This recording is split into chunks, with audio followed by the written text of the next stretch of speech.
Madam President.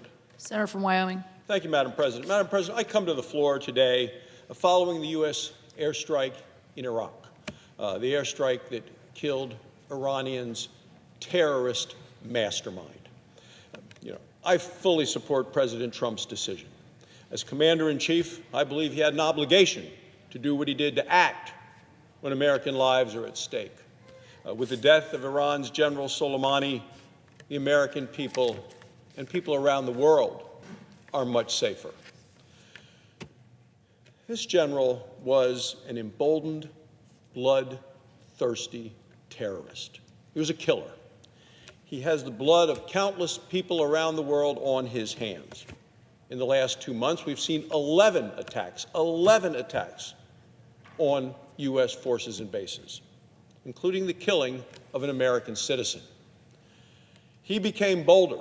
He became more aggressive in both his actions and his ambitions.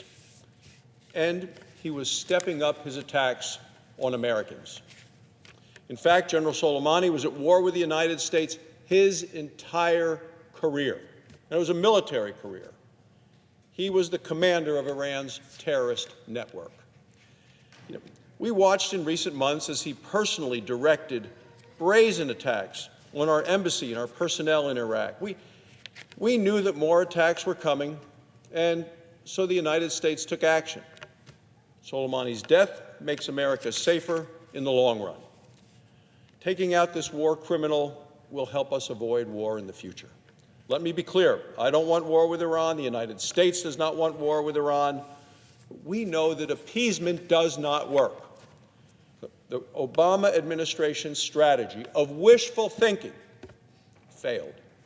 Soleimani's terrorist network was made more powerful by U.S. money. The Obama administration gave billions and billions of dollars in U.S. dollars as part of that Iran nuclear deal. What do they do with the money? They use the money to support terrorists around the world. Without a doubt, appeasement only brought failure. It made Iran stronger, and it hurt the United States and our allies. Madam President, we know that the winning strategy is peace through strength. We knew it through Ronald Reagan, and we know it today. Already, U.S. sanctions on Iran have been crushing and crippling. We must continue President Trump's maximum pressure campaign. Now Iran knows that the United States means what it says.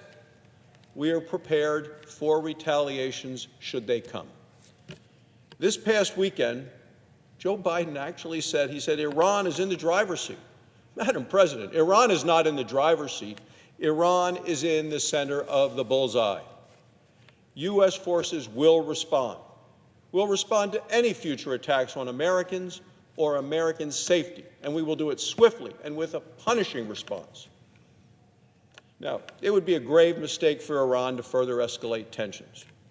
Instead, what Iran ought to do is dial down its aggressive nature and posture.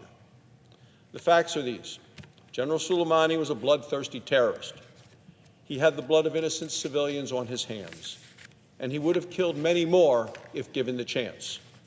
This general spent his entire career at war with the United States.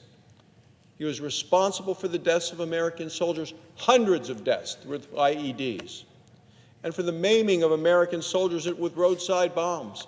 And that would be thousands of Americans who have been permanently disabled because of him.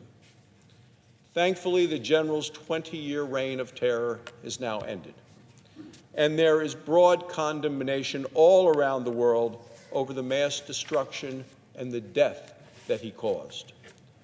It's time now, Madam President, for Iran to take a step back, away from nuclear weapons, away from terrorism, away from aggressions.